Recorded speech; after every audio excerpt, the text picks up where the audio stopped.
Welcome back to Tuesday nights, Alpha to Omega, Conversations to a New Earth with your hosts, Matt and Alyssa. How are you feeling tonight, Alyssa? I'm excited. I feel charged up. How are you? Nice word choice. Feeling very charged up myself. This is the solar plexus day, so I feel like we've had a lot of sunny conversations leading up to it and can't wait to shine brightly. Good one. So this is our third conversation in this series that we're doing to go up through the chakras, and we started at the bottom because we feel and believe that in reality, that's really where the conversation begins. It's pretty easy to access your mind. We live in it all day, kind of shoveled into that corner. We're trying to start at the bottom and work our way up. So all of you who are joining us, we're so glad to have you with us. Anyone who comes late, feel free to chime in where you're joining from, any thoughts you have, any questions, concerns. Angie, great to see you. Thank you so much for hey, hello. We always appreciate that. Great to see you. And we're super excited. So today's June 24th. It's our 8th conversation. Quick background on these conversations in general. We come not as teachers, but as explorers, not really to instruct, but really to learn. So literally I have a list of like 50 questions that I've kind of worked through for the last week leading up to the show. Alyssa has some thoughts that she's prepared, but every single night we leave with such a deeper feeling and understanding of whatever we talked about. Would you agree? Absolutely. I feel like especially when I started doing lessons for our kids, it was like, okay, what do I need to teach them? Because when we left our faith, it was like, we got to give them something now. Like, it's a lot on your plate, And so I started doing that, and I realized, oh my gosh, like by allowing myself to realize that this conversation is important and I want to kind of like show up in it, I learned so much. And then just by like sharing it, sometimes it'll just come through as a channel, like, oh my gosh, I didn't really know that, but it just kind of flowed. And then everybody else's questions, it just opened something else. So I think we both agree, like that was what this whole thing came about by, was the idea that we wanted to have a sacred space where we could just kind of like explore ideas and what it means to us, and like in a new way of thinking, and as it applies to what we believe we're stepping into with this new earth society. Yeah, completely. And it's such a huge mindset shift, because my whole life, and a majority of Alyssa's life too, it's like we go places to learn so we can know and be experts, and nobody questions us. There's no question about what's true and what's false. And after 30 years of living and married and divorced and kids and life experience, that didn't resonate. There's got to be a different way. So we, as a couple, as a family, as Omega, I would say, have really given up the idea that we have to know anything. And instead of that, we experience, we learn, we love, we listen. And for somebody like me, that's hard. That's a pretty big shift. And it requires staying put and feeling instead of just rushing onward and knowing and doing and being. So tonight's really special and really important, because going into solar plexus, there's so many things that it's sort of responsible for when it comes to like action and the way you conduct yourself in your life. So I'm super excited. I know I'm going to learn a lot. I think just as a quick recap, we started at root, and after our hour with talking through the root chakra, we determined what was the simple affirmation that kind of sets our root in order. What was it again? Well, we belong to ourselves, and that ourselves belongs to love. That was like the most crucial thing that I pulled out of it. Mm-hmm. Yeah, totally resonates. No, I belong to myself, and myself belongs to love, and that is all me, and I am really everything. And that feels like a really good place to start. And then last week, really deep one, very powerful, so much misinformation and so much pain in the sacral, which is this idea of pleasure and feeling good. And what I got from that one is basically, I deserve to feel good, and I can do so without harming anybody else. Is that pretty close?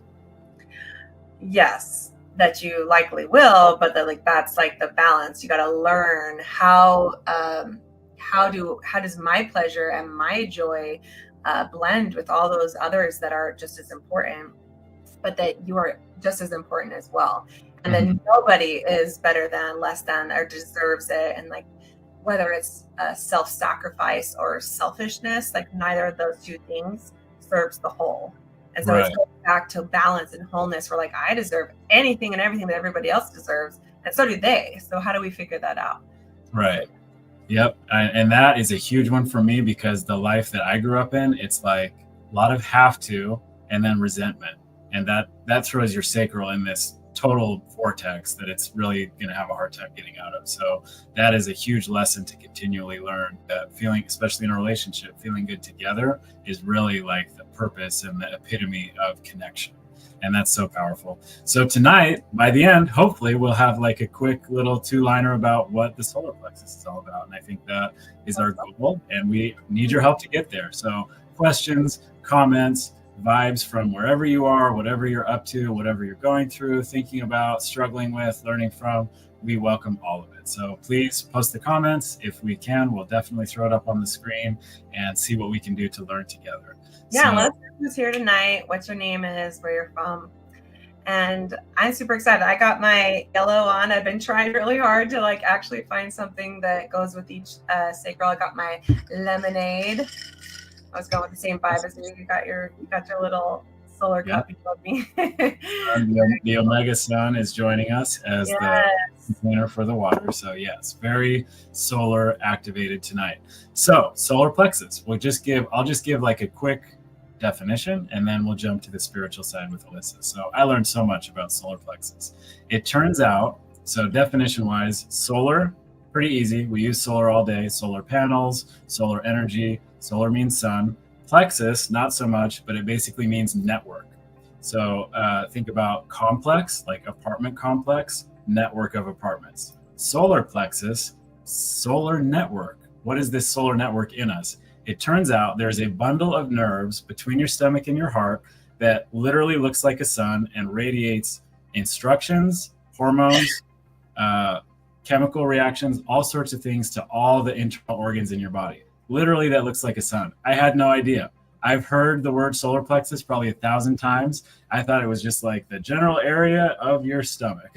But it turns out the solar plexus is a solar network of instructions, neurons, just like your brain, that lives in between your stomach and your heart. So super powerful. And think of it basically like the sun at the center of your body. So I had no idea that we had one of those, but that's the reason that you feel butterflies in your stomach instead of in your brain, because there's literally a network of hormones in that plexus that excretes different feelings, different hormones when you feel different things. So butterflies, anxiety, or kind of like the need to run away, or a pit in your stomach, all those things are what the solar plexus is responsible for. So very cool. And also the solar plexus is sort of like that energy center that gets thrown off by the stress that we're constantly putting ourselves under, because that was what activated when you needed to run away from like a bear when we were kind of early in our evolution, or anything that was fight or flight. So when we're constantly stressing ourselves, the solar plexus is getting overworked and it's getting kind of worn out, and that light is kind of going. So Tara, great to see you. Great to have you on. Thank you so much.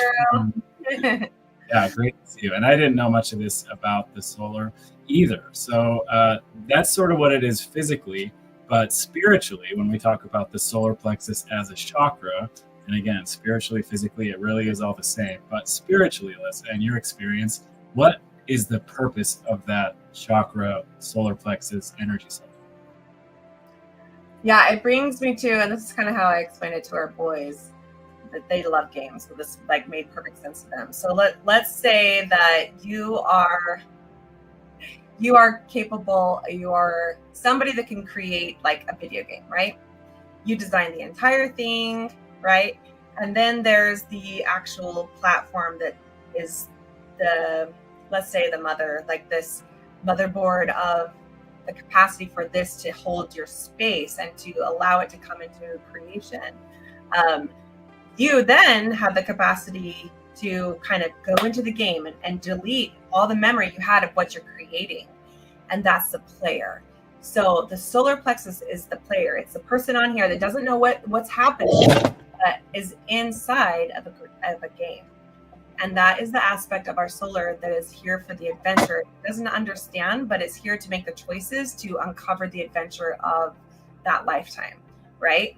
So if Yeah. you see yourself as like the child, but the player that is here to experience the creator's game, you are also the creator. Your thoughts is creating this reality, and so is other people that are uh, co-creating in this dream world, right? But you as the solar is the part of you that forgets, goes in to experience the creation. Does that make sense? I think so. So it's kind of like the part of you that's just here to experience without It's the one really. to choose. It's the one to use its power of choice to discover what the video game has been offered. So like there's this here and there's that, all these things that are there. This part didn't have a part of that. It is just the witness to, not the witness, but the player to decide which way to go, how to fight off this, how to do this. Just it decides, it makes all the choices and is uncovering the journey that has been laid out before. Does that make sense? Yeah, I think so. Solar is the aspect making all the choices, and that's where the power of choice is so important, and that's what we give away. And the lies that can make you actually give away and be like, you tell me which way to go. Okay, you do it. And now you're to blame because you told me to go this way. And you don't own your choices. And you don't remember that your choice is sacred and it's important, more important than anybody else. If they can tell you to go this way or that way, but ultimately you're meant to listen to your gut. You're meant to listen to the part of you that knows it wants something. Yeah. And you're meant to allow that part of you to be the key component that makes those choices, and to take accountability then of all those choices. Like, oh, but I wanted to because this, and look what I learned. And without the shame and all the judgment, you literally can just go on this adventure and take all the treasures and all the experiences and all the mistakes as you then can collect that to continue on your journey. It's meant to be your own adventure. Wow, that feels really powerful. And I don't know why, but as you're explaining it, what comes up for me is like being true to yourself. So in my life, I have lied. And that's been something that I think I'm learning to stop doing. But when you lie, it's like there's a pit that forms in your stomach that feels like guilt. And I think we can all relate to this. Like you get caught taking a piece of candy when you're little. And your mom says, "Did you take that?" And you say no. This huge thing goes into your stomach. Is that part of the solar experience? Is that connected to this energy center when you say something that's not true to your experience? Because that's where I go when you're explaining that. Yeah, Can you help that's explain? absolutely right on point. The key to transcendence in your solar is accountability. So holding the accountability to your choice brings all your power back. And there's not a single choice you have ever made that you haven't been, if you're still holding on to it in a negative way, that it is all about accountability. No matter what and who did anything, there's a part of you that feels like you did something untrue. Because if you had, you would have just let that go, and it would have just been, the experience would have given you what you need to then do something different, or leave that person, or make a choice that like redirects it. You know what I mean? You learn from the experience. But the part of us that gets balled up is the part that gave away the power, because we have not yet brought back our power by the accountability we can have by how did we play a part in this, and what is I meant to learn from the choices I made and the experiences I had that I am not wanting to take accountability for, and I want to blame. Wow. That's what transcends it, is the accountability. So you're exactly right on point. Wow, that feels so powerful. And it's like I need to slow down and digest this a little bit. So the key to transcendence in this energy center about your experience is accountability. So what happens when you take that accountability away and you blame or lie or hide or whatever that is? What is you're saying something like, okay, can you explain? Power. So that power, wherever you're blaming, your literal energy force that would give you the lessons and then use that power to make a better choice in the future. Like you have power in choice. It is here, it is there. You are the one in control. You've been given it. That's your freedom. You literally have the choice to make choice. Nobody could take that away, but you could blame other people saying, I didn't have a choice. But did you? And maybe that choice was made because you felt like, I don't want the consequence I know is going to come, but that's something you can own too. Wow. Navigate it based on the fact that you made that choice, and what is it as the player that you could do differently to create a different scenario in the future. Whether that means leave that person, tell an adult. If you're a child, like, tell an adult. That may change your place, but instead of putting your energy on it's all their fault, like, just take all the judgment back and say, what can I do? Wow. And that's where it's like, let them, but let me. That book that we talked about a few episodes Right. ago. Let them do what they need to do because they've made those choices. They're making their mistakes. They're doing those things, but your energy towards that doesn't help you. Your power is in your choice. And when we blame, we lose our power. When we can't take accountability, we lose our power because there's a part of us that is stuck in that spiral of blame and not wanting to learn from it. And that's how we get our power back, is fully taking accountability for how we played a part and what lesson that we were meant to learn, and how instead of making it somebody else, we just take our part of it and then learn and then leave that to higher, aspects of being. Right. It makes it, I don't know why I've never like understood this so clearly before, but no one has the power to take your will away. It sounds like solar is like pretty synonymous with willpower, except yourself. So Right. when you give your power away, who's in control? What is it that's controlling your experience? Say, I had no choice. I had no choice. You're taking your power away. You can say, I had a choice, and that choice was, I don't want to deal with that, so I decided not to do that. But as soon as you blame that your choice was whatever it was, you gave your power away. To And who so- though? Or where? Well, obviously to the part of you that's stuck in that time and space that is upset, because you're going to be upset that they did that. And you're going to have all this tension of like, ew, you're so annoying. And it's going to be projecting, your power is projecting out to blame. I hate them. They're so, and it's stuck in you. It's your power that you would have back to have all the wisdom and all the consciousness that would propel you in a better direction. But instead, it's strung out for whoever and anybody that you're upset about, and that you're like, you and all the judgment you can have, and you shouldn't have, but let them. Right. And you let that go and you bring it in. You said, let me. So what can I do? What can I do to transcend this? Well, I could set boundaries for myself. You can make different choices, and you can also learn that even though they're gonna be what they are, and that's a lot that is in that relationship, you do have a choice, and you have made choices, and you can make different ones in the future. But the blaming and the projecting, the me versus you, and the need to control their choices is what sticks you to them, and your energy is being leached on because you are upset and you feel like all those things that are holding you back from transcending. It feels like what happens to this like solar network in you is you just like, you're almost like taking a sledgehammer to it and like breaking it so it's like leaking out your side, or it's like totally offline. Feels like that's really what you're doing when you give away your power to choose. Are those like good ways of thinking about it, like as far as what you're actually doing to yourself? And we've got some great comments that we'll throw on. Maybe we can do the comments and then you can go for it. I think Tara seems to get it. She's totally on your same wavelength. The power is in the choice.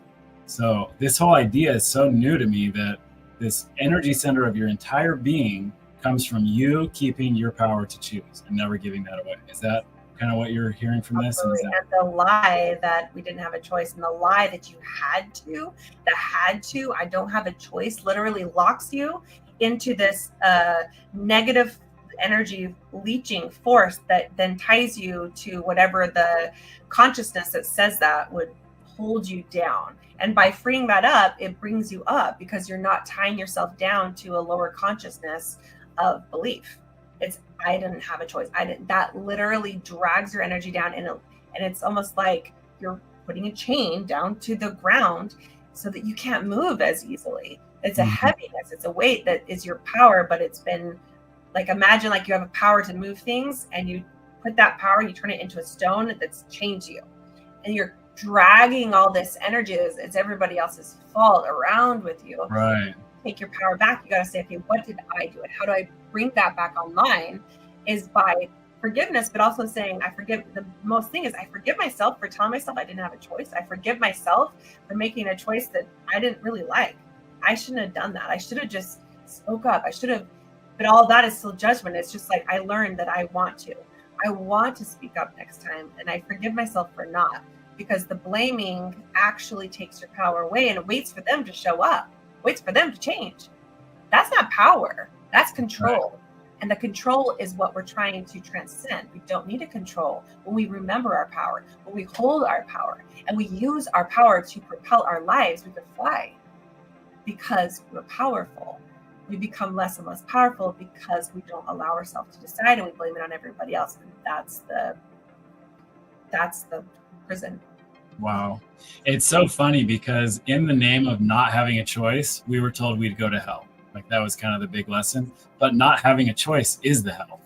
That seems like the irony of this whole thing, right? The most harmful thing you can do to yourself is take away your power to choose. Yet we were sort of like put in this cage of like, you can't choose that or you'll go to hell.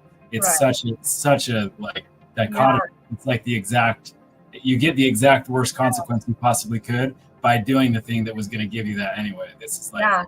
And bringing like religion even out of it completely. Like when you just learn like science and relationships and parenting, you see the same pattern. And what we're trying to transcend is very much like, don't force them or don't manipulate them. It's allowing them to choose and realizing like all the good things that we're learning is transcending this whole landscape of existence that says, you got to be good enough in order to make it to heaven. You got to be, you got to give your own will in order to forsake yourself and be a part of God's plan. Like forgetting yourself and losing yourself is the problem. That's the hell that we live every single day. Yeah, right.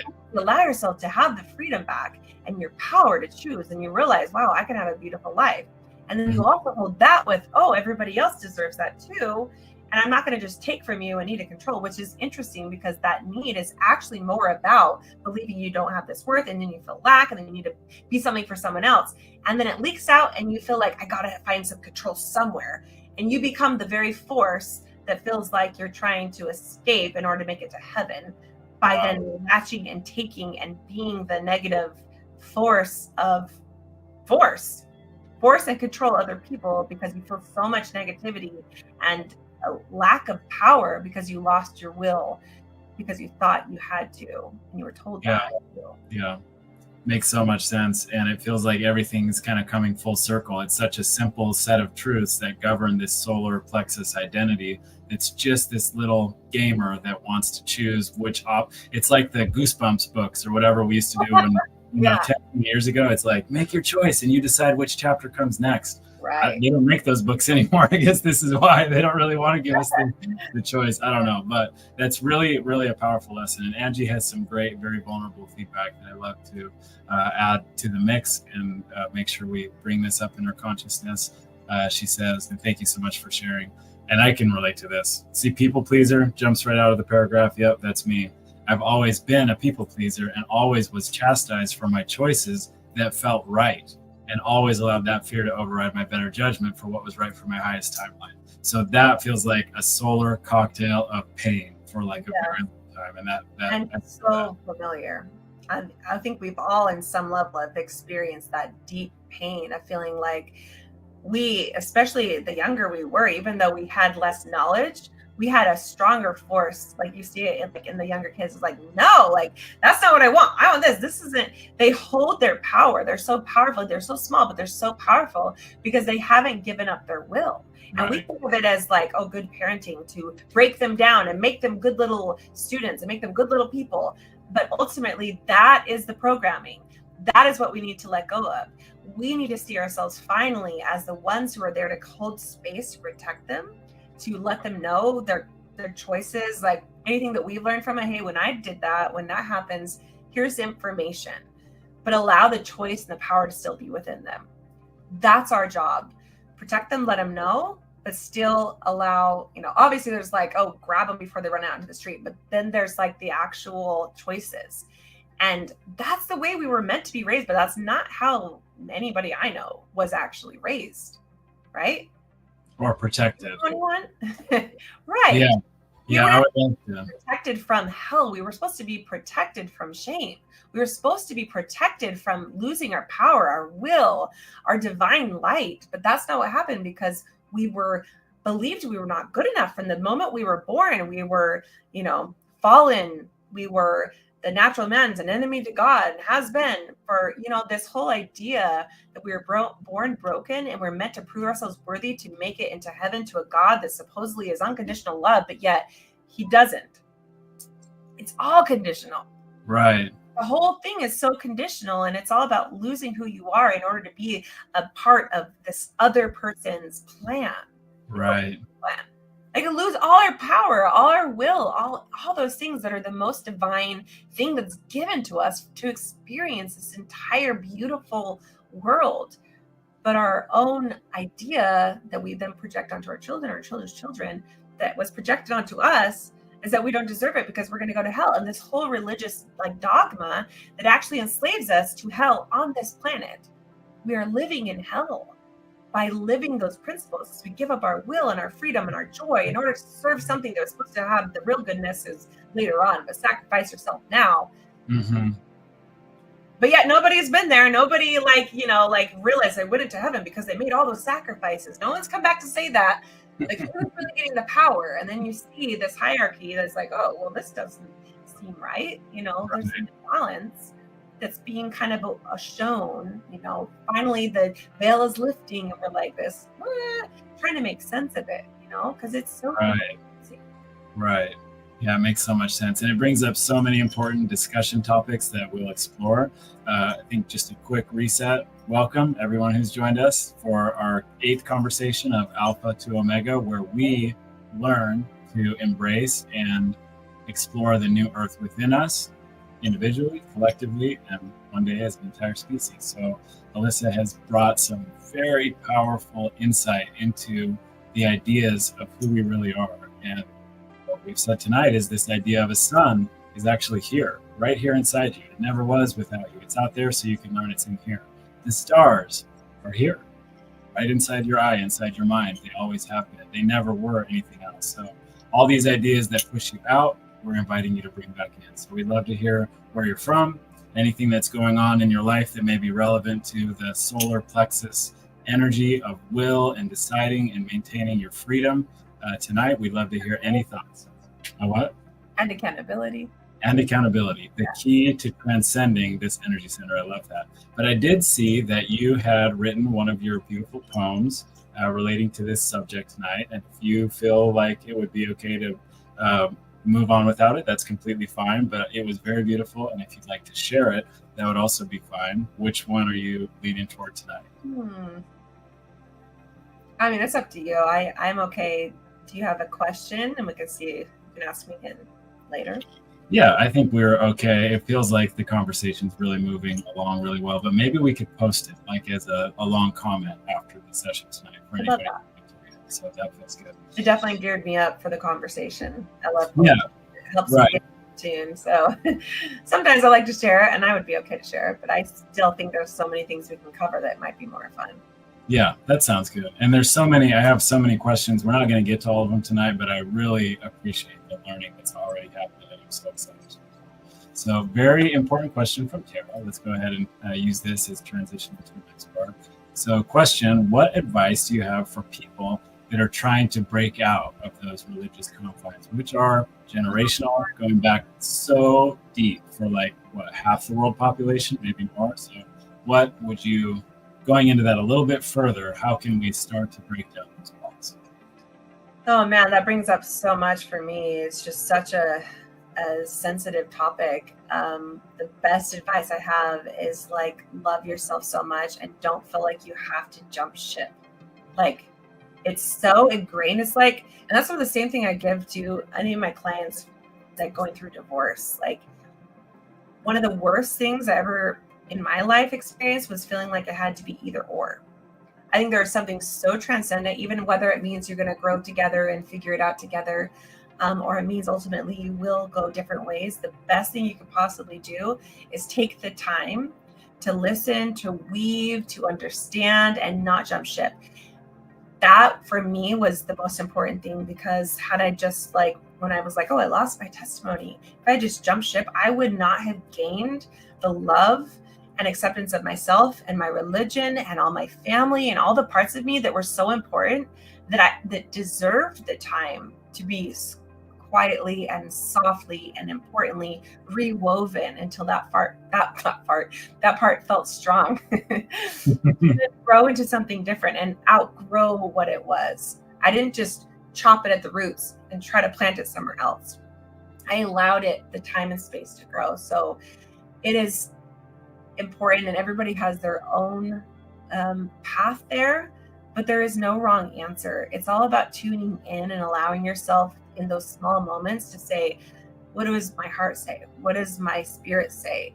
And how does that apply to my religion and my relationships in the religion? And, all of it deserves the time and space. And I still, at this day, like, we are still intertwined in our religion, even though we don't go to church. Like, we love our word, and we have connections, and we can host the missionaries, and we can speak our truth to whoever wants to hear it, and still show up for them when they're talking about like the Aliyah stuff. Like, my mom is still telling me all these special, important moments of her spiritual connections and in the temple. Like, that's sacred to her, and so it's sacred to me. And that's the biggest advice I give is, like, if it's sacred to you, honor it.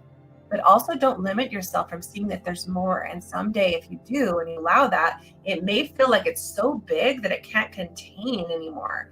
That you can allow that all to flow out in a beautiful way where you respect where you came from and all the connections you have, and also grew something new. That feels very powerful, and it's an aspect of this that's difficult, because when you have a shadow or you have a wound and it feels like it's hurt you, it's hard to look at it with love. Yeah. How do you do that? Oh man. Well, first of all, patience, and you have to take time. So, which is kind of the same thing, but when there's a wound, and it deserves time and attention and a voice, right? And that's usually what we don't want to give, because that is painful, and the pain, and we don't understand that the pain is important and the pain deserves the time and attention. So we want to just cut it off and replace it with something else, right? Or distract ourselves. And then we collect all these painful things that are then like, we don't understand it, but it's because the pain was supposed to be the cue to help yourself. You got to bleed. Okay, how do I dress this wound and love it back to health?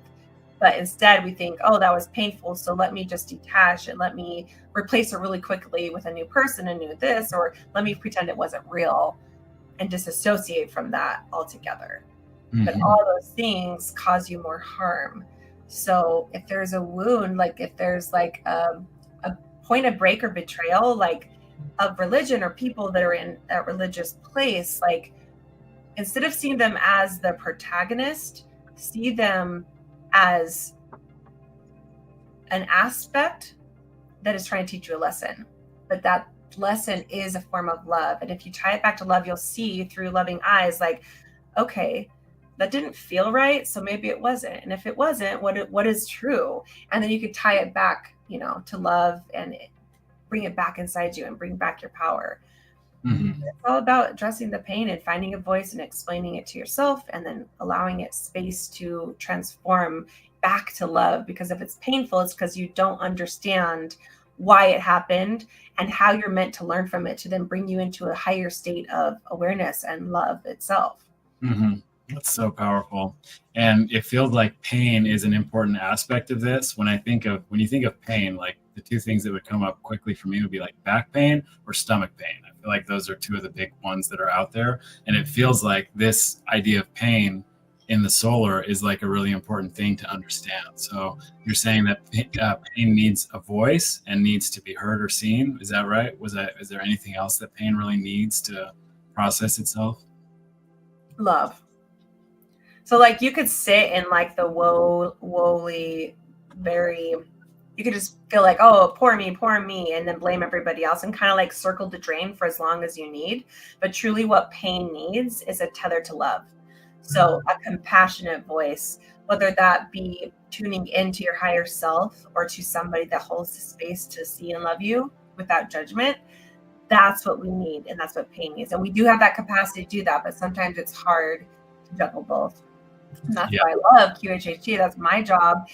Doing that is so transcendent, because a lot of us have detached from that higher voice, from that inner knowing and that loving capacity to give you divine wisdom and help you transcend the old way of thinking. Because It's almost like it's hard to play both parts, right?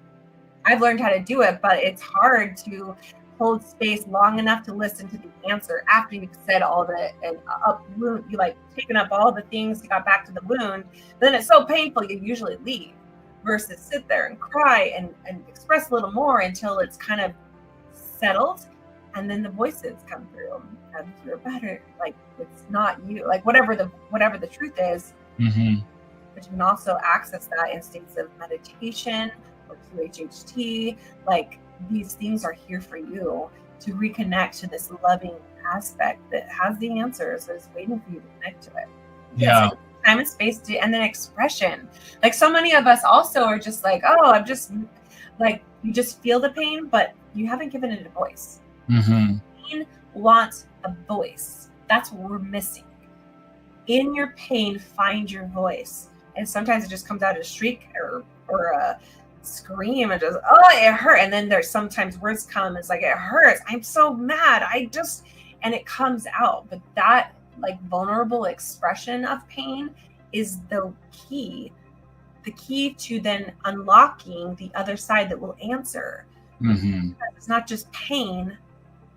It's the questioner in the pain. It's the it's the understanding that's waiting. And in the questions are the answers. And if you don't ask the questions, you don't share your pain to source, or if you have a nice person that's willing to listen, that's great. But a lot of us just have to find it inside of ourselves, right? Right. But it's the key. Yeah, that's such a powerful thing that you just brought up with the idea of time and space and a meditation practice or breathing practice or doing something like Reiki or QHHT. And what I learned in preparing for this discussion with specifically the solar plexus, there's two nervous systems in your body. The one in your solar is called your enteric nervous system. The one in your brain is your central. And when you do that, breath work, meditation, a deep dive into your subconscious, you're literally connecting the two back together. So you're like opening the channel from your base feeling center in your solar to your mind. And if you don't take the time to do that, they just stay severed. There's like this big nerve that connects them. I know this, it's science, right? So it only applies in a sense that you're biologically fixing and healing your body if you'll follow these instructions and allow yourself the time and space to breathe and just think like, I hurt, or I feel bad, and then explain why. Then all of a sudden your body can heal itself. But if you don't open those channels, you can't. And that brings me back to like the no bad parts. Like that kind of like opened my mind. It allowed me to feel like, okay, it's not crazy to hear voices. It's not crazy to have different aspects of yourself that want to be heard that conflict with other parts of yourself. And to see your chakras as like living aspects of yourself that have different purposes, different feelings, different experiences. And they all need this. This is the connecting part. This is the part that connects all of them. And this is the part also. So it's like the expression and then the understanding is the loving aspect that's meant to finally unify all aspects in you to hear. And your body does have its own way of doing that in here, but it's this that needs to then, because this is the part that's controlling your body. It's not allowing it to. It's telling it these lies, because right. Yes. Right. So this part connects this part that's trying to control this part. Right. This part is not good enough, and whatever is experiencing in here. Yep. So the voice is the part that's creating the pain in our body that wants to be heard. And the only way for our mind to stop doing it is to finally hear what our body needs to say and transcend it. Transcend it by connecting the dots between the pain, the love, the answer, and the one that created it which is us. We created it, but why? And we're trying to learn, why would we create this? Why did I choose this? Why did this come into my existence? And it is all for love, but it's all in our power to take accountability for what we're thinking and what we're creating and why we chose our exact family and all the things that kind of show up in our life. We can also believe there's a reason and a lesson for that, instead of feeling like we're the victim to a story that is just, we're always blaming everybody and we're a victim. Instead, we pull our power back by realizing it's a choice that we were meant to take, And if we don't like it, we make a new choice. That's it. It's simple. Beautiful.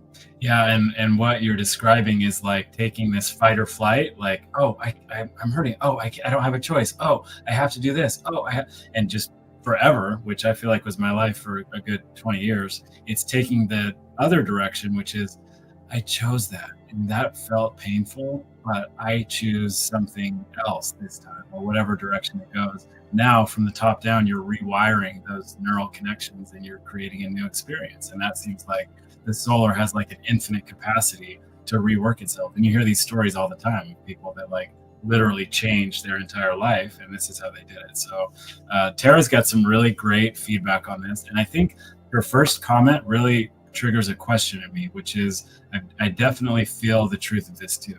Feel it to heal it and let it go. And it seems like what we're feeling is there's another step beyond that. It's like maybe release the attachment to the result that hurt you, but allow all of that to be a part of you without like pushing it away from you. Can you help with that? Is there a part there at the end of like keeping it with you in love so that it doesn't I guess with me, I've struggled with like demonizing that experience. Like, oh, okay, bring it in, I process it, I let it go, never going to worry about it again. There's something powerful about keeping that experience close to you in a loving way, which I think you've explained a little bit, but how would you put that as far as like our trauma healing with these experiences where we make a choice, it hurts us? What is our mentality after the experience as far as, do we just let it go and push it away? Do we keep it close to us? Do we revisit it? How do we maintain the feeling in a way that benefits us the most in our journey?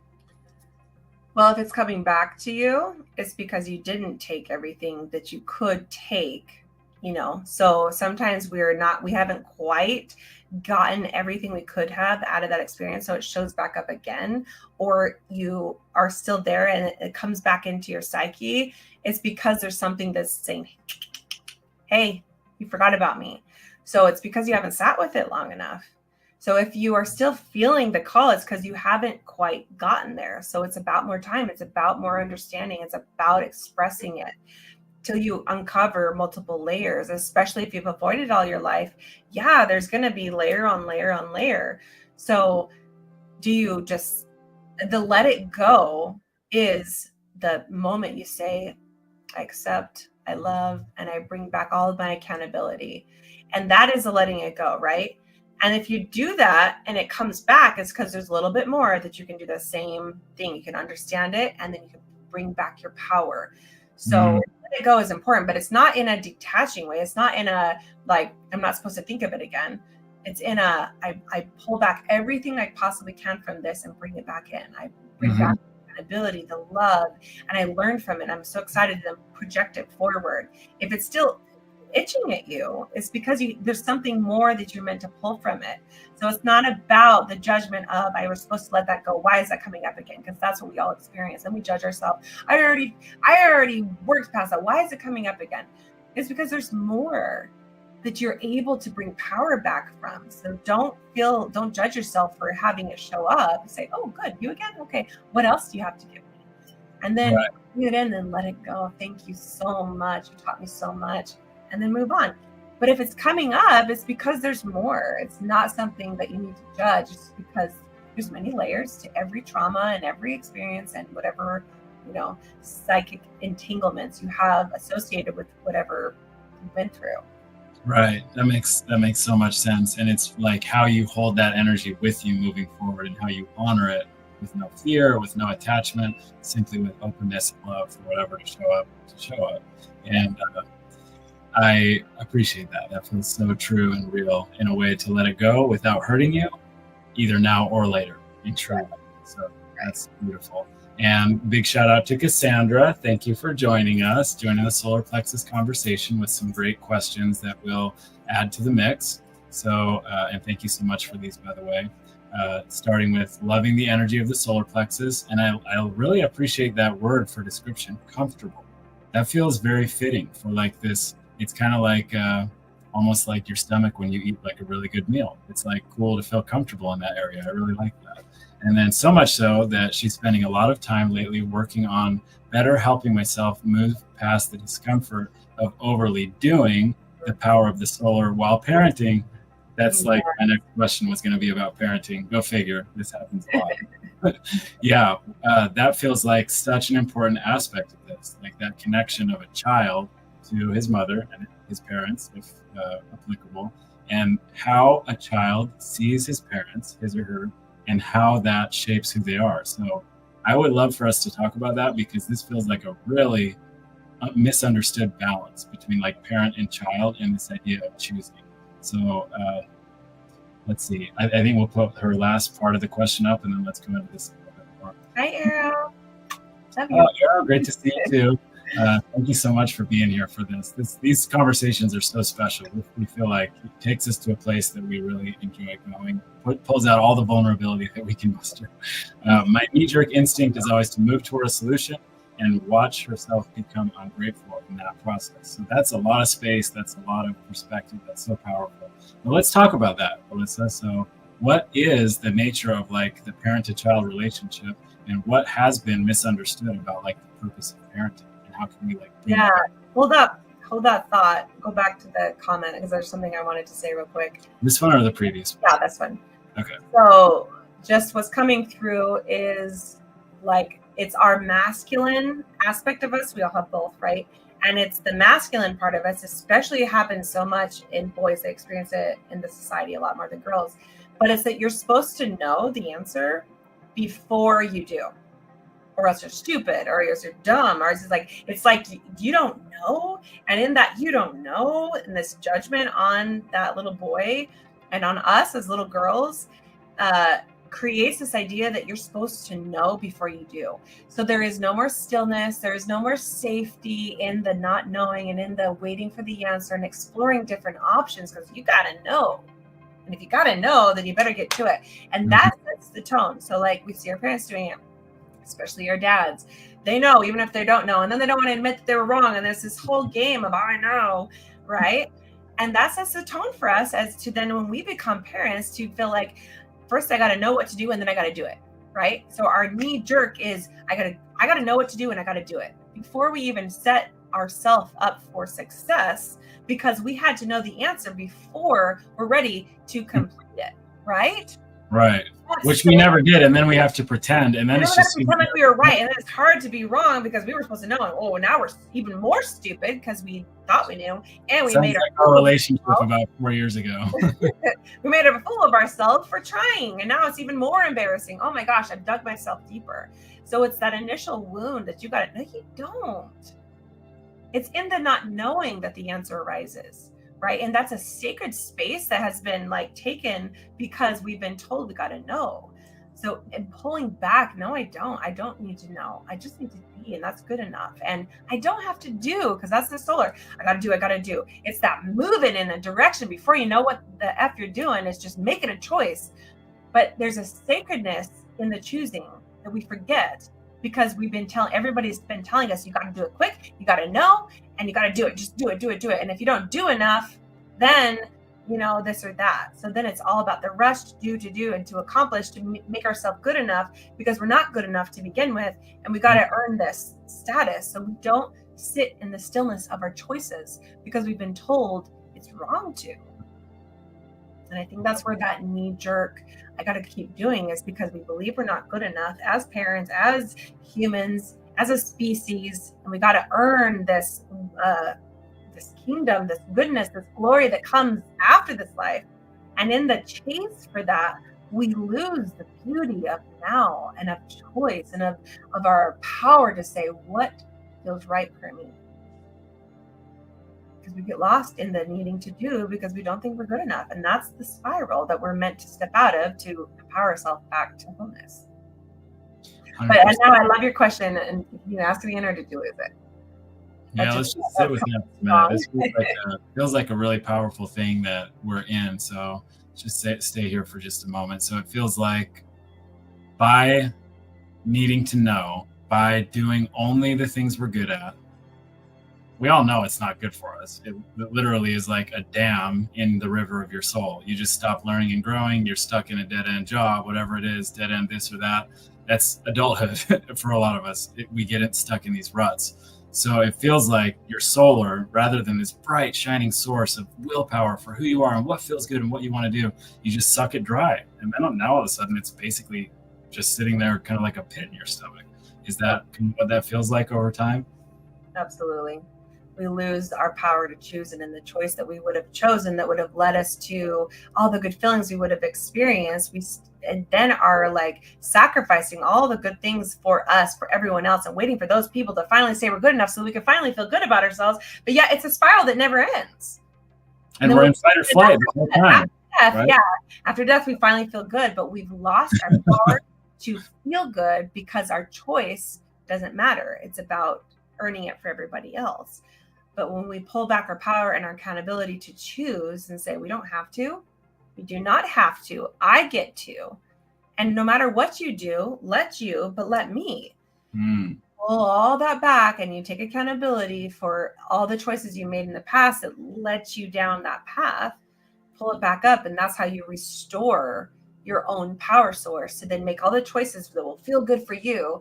And you learn from your sacral, where it's like, I matter, but so do you. And you can use that power to empower you and your soul and how you want to connect with everybody else, because they matter too. But it all comes from within and up, not someone forcing and controlling and telling you you're not good enough and whittling you down to be something small. Including yourself, right? Including yourself, probably most important. From the worst of your critics, you just take it on. Yep. That feels so bad. That feels so bad what we do to ourselves sometimes. That it just feels so bad. I don't want to do that anymore. Let's go a different direction. So I think for the next part of it, Arrow chimed in with some great insight right down the same direction of more so like the parent-child relationship. And I think it's important when we go this route, it's like parent-child exists within you, no matter what stage of life you're in. Sometimes within your family, if you either live with a parent or a child, but no matter what, it applies to you, regardless of your situation. So let's go with a little bit of Arrow's insight, combine it with Cassandra's, and then go with some more feeling about how this parent-child thing really feels when it comes to like willpower and who's teaching, who's learning, what way do we go? Does it matter if we're right or not? Does it matter if we do it right? How safe do we need to be? So let's start here. So Arrow, thanks so much for chiming in. I haven't even read these. I'm super excited, but I know it's great. So in a spiritual sense, the parent-child relationship is a sacred soul agreement made before birth to support mutual growth, healing, and evolution. Wow, I love that. The bond serves as a mirror, revealing lessons, unhealed wounds, and opportunities for generational transformation. That feels like we're tapping into the power of this community.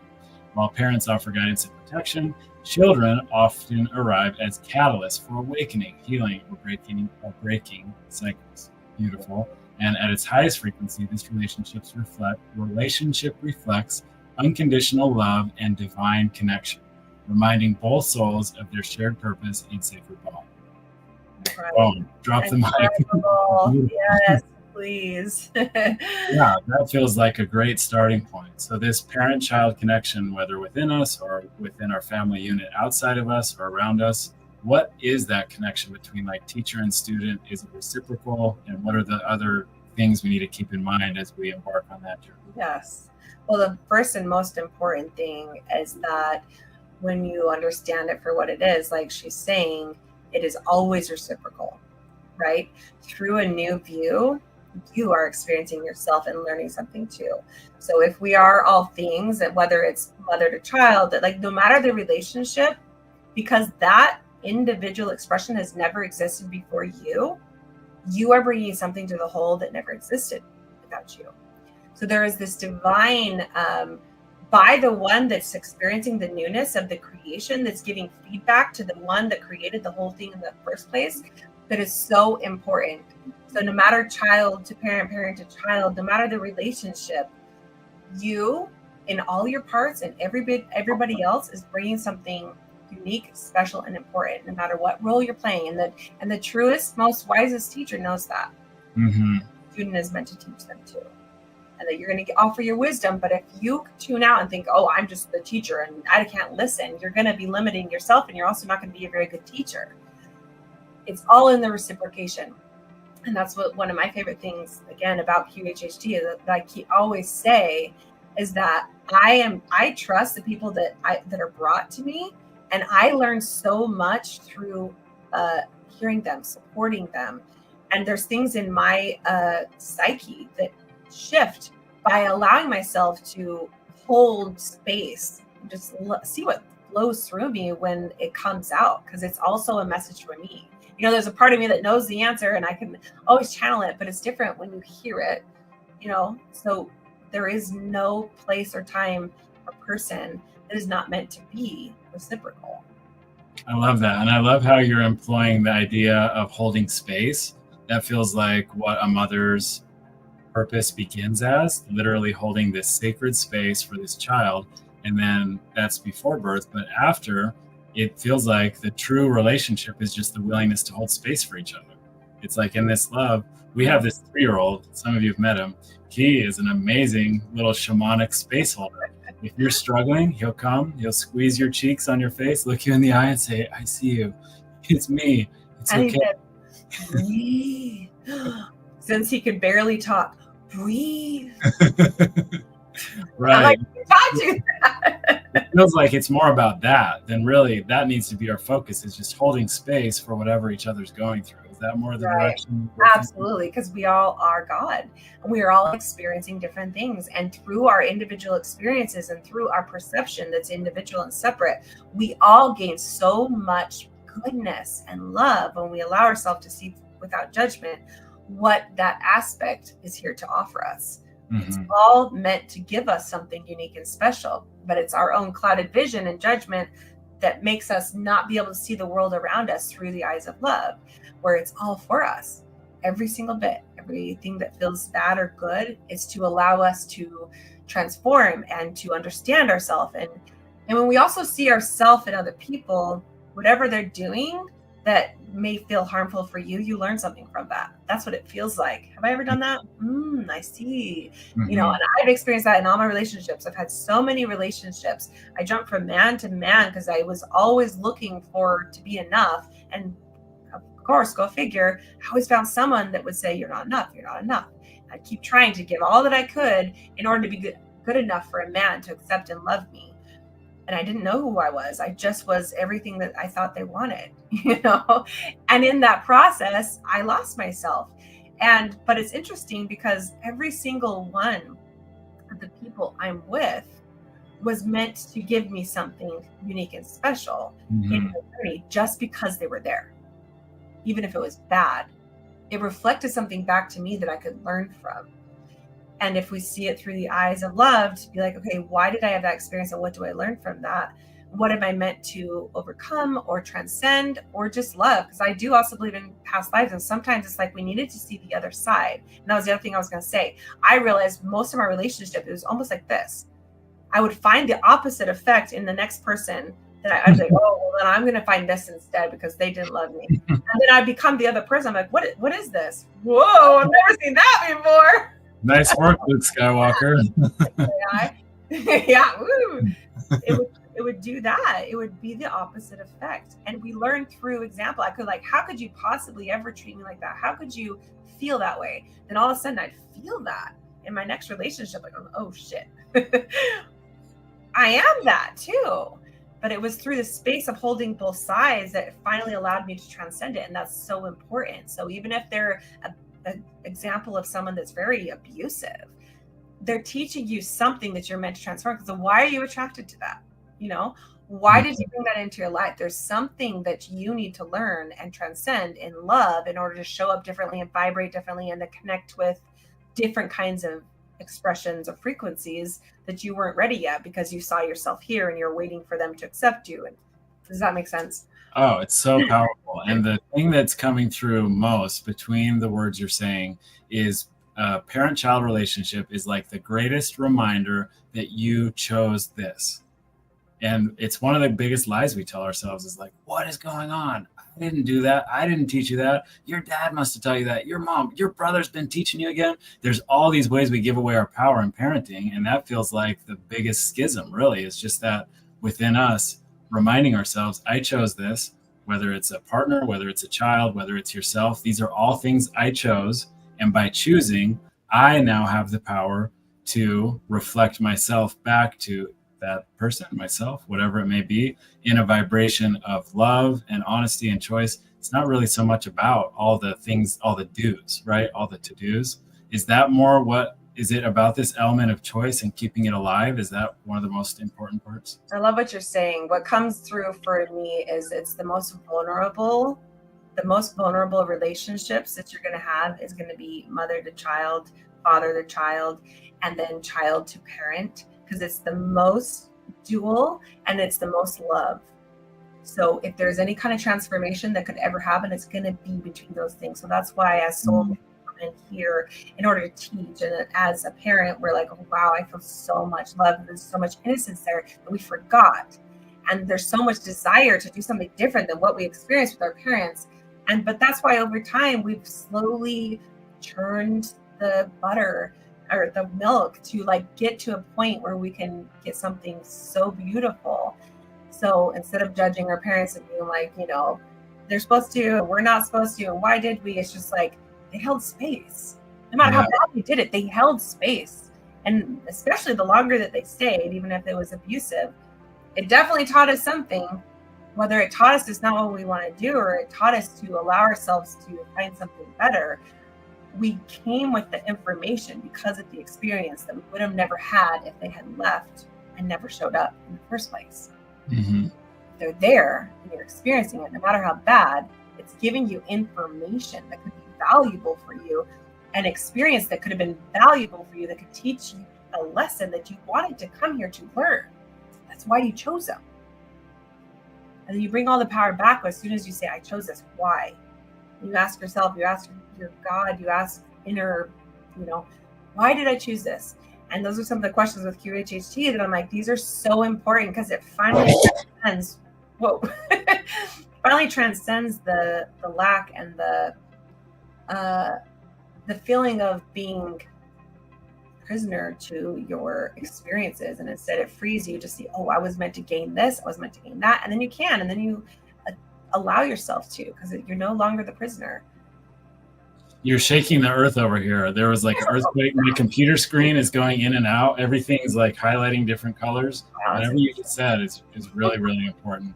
And I think that it really brings together what Cassandra was saying about just the instinct to do and teach and fix things, and Arrow's about these are soul contracts that are super important. So I think in conclusion, my question would be, when it comes to our choice within ourselves, within our relationships, within our families, what is one thing that you feel, to embrace this new earth within us, we can either let go of or embrace, specifically to strengthen the power of our solar plexus? I am enough just as I am. Like, I came here that way. And realizing that any part of you that you gave away that said otherwise, and all the power you blamed, it's mine and I choose it. And by choosing it, I bring all my power back. Like, that was the moment with me that I was so stuck on this relationship that I felt so much anger, so much pain.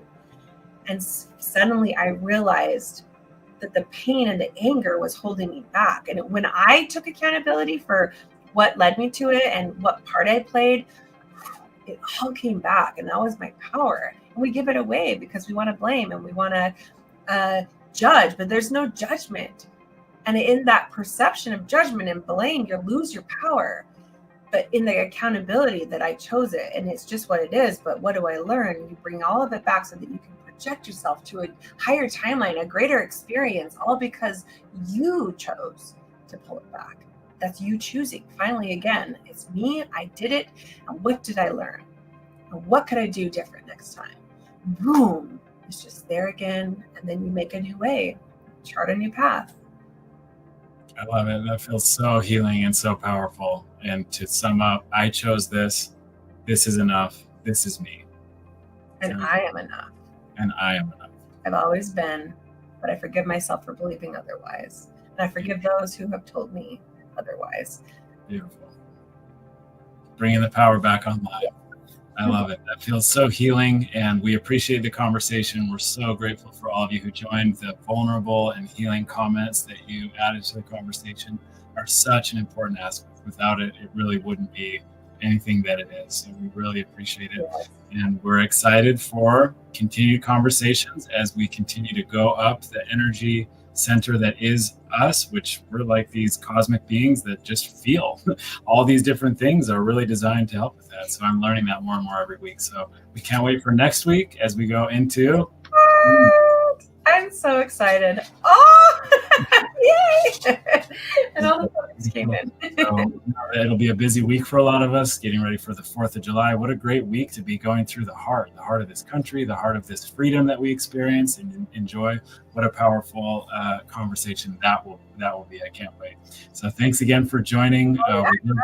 July. Okay, sorry. Yeah. We appreciate you, and we'll see you there. But have a great love you guys. evening, and until then,